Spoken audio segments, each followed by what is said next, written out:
Setelah terlambat ke sekolah, jangan panik ketika masuk ke kelas. Tarik napas yang dalam-dalam. Siap biar hadapi kemarahan guru. Tanpa diduga, setelah buka pintu, tidak ada siapa-siapa. Mika baru ingat ada kelas olahraga hari ini. Lihat teman di bawah lapangan. Tiba-tiba Mika pikirkan satu cara. Hanya ambil alasan biar selinap masuk bersama. Lalu tidak ada yang perhatikan dia terlambat. Kata langsung dilakukan. Satu rencana yang begitu sulit. Harus punya ide dulu. Mika mulai kembangkan kemampuan gambarnya. Hanya butuh 5 menit dia telah selesai gambar diagram seluruh lapangan olahraga. Mulai perencanaan. Jika selinap masuk dari belakang, akan ditemukan oleh guru. Maka itu akan jadi bahan tertawaan seluruh sekolah. Tidak baik kalau selinap dari belakang. Jadinya pergi dari ruang serbaguna.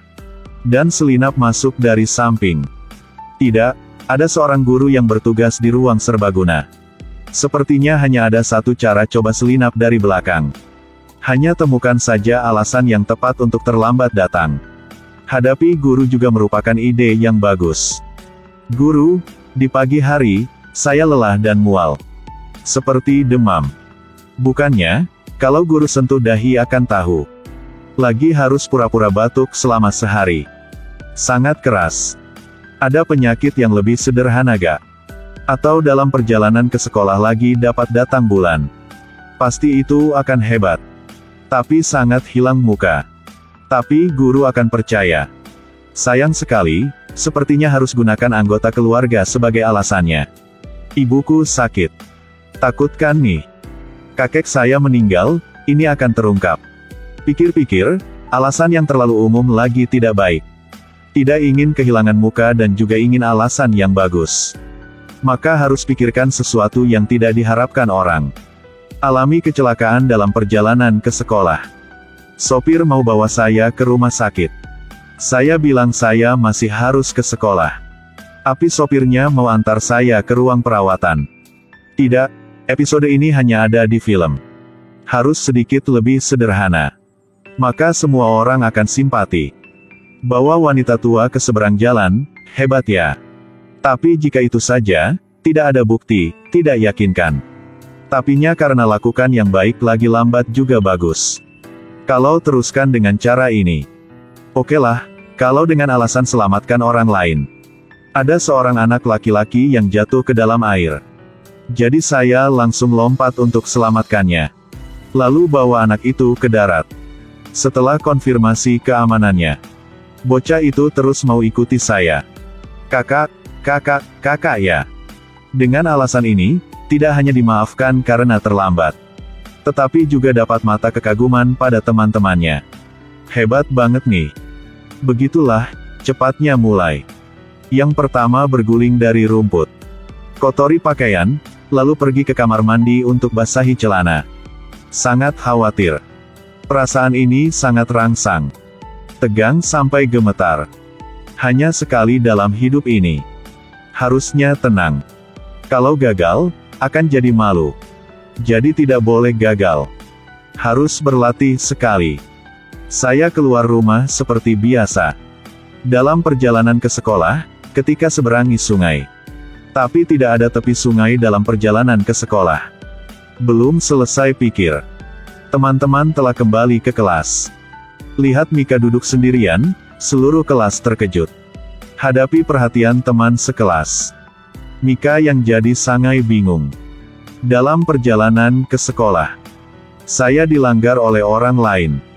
Begitu selesai bicara, semua orang diam. Begitu saja harus terusnya. Ikuti alasan ini, Mika pikirkan semua detailnya. Kemudian dia pikir keterampilan berbohongnya luar biasa. Teman-teman sekelasnya marah atas namanya. Lalu semua orang mau bawa Mika ke rumah sakit. Mika cepat bilang. Sedikit lagi, untungnya, aku berhasil kabur. Teman-teman sekelasnya hiburnya. Pasti tidak biarkan orang jahat melarang. Bahkan suruhnya berani untuk tunjukkan pelakunya. Masalahnya telah sampai sini. Hati Mika sedikit takut. Sebentar saja mungkin semua sekolah akan tahu. Kebohongan jadi kebenaran nih. Bagaimana nih? Tapi pada tempat ini, teman sekelas temukan satu hal yang sangat menarik.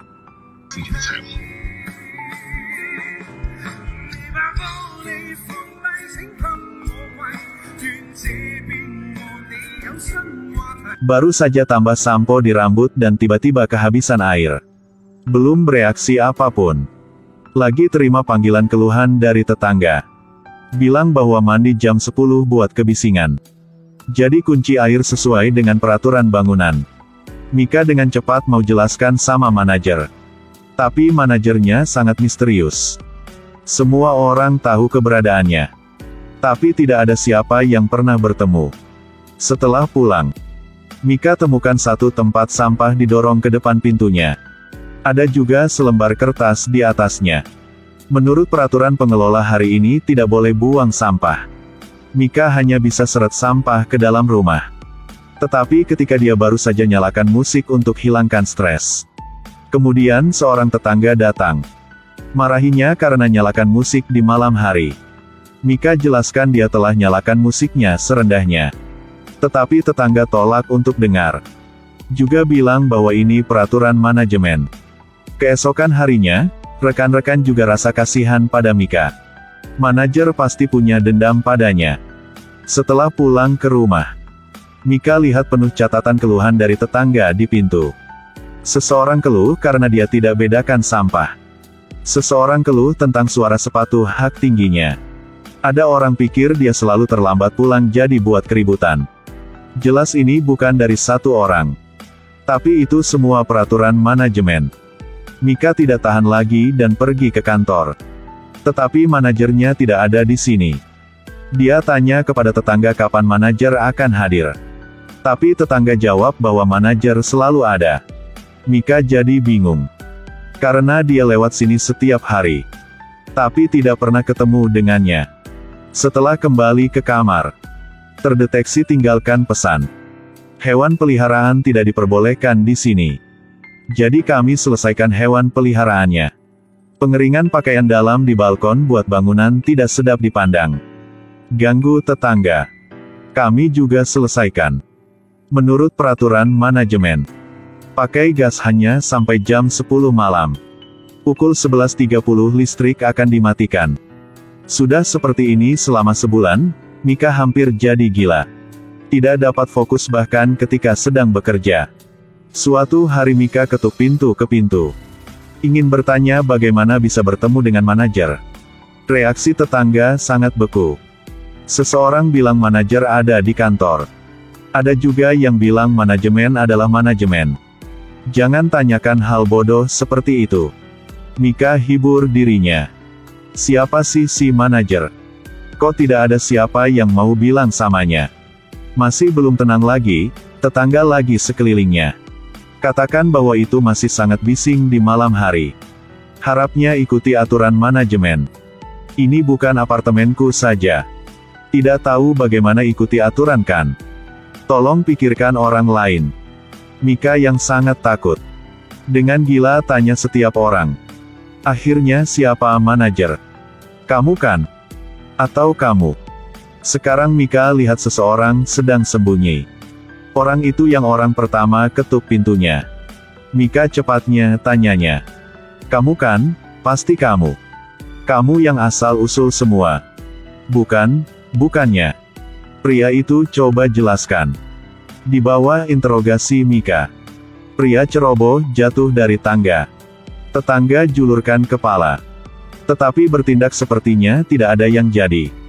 Mika lagi teriak kepadanya. Begitulah, manajer kalian yang tidak hadir lagi. Saat kembali rumah, Mika akhirnya bisa tidur nyenyak. Tapi rasa seperti ada suara musik. Mika tanpa ragu keluarkan ponselnya. Halo, tahu jam berapa sekarang sih? Sangat terlambat tetapi masih buat kebisingan. Bagaimana jika baru saja pindah? Peraturan di sini setelah 10 jam tidak dapat dengarkan musik. Siapa yang aturnya? Ini masih ditanyakan. Manajer gedung? Tentu saja.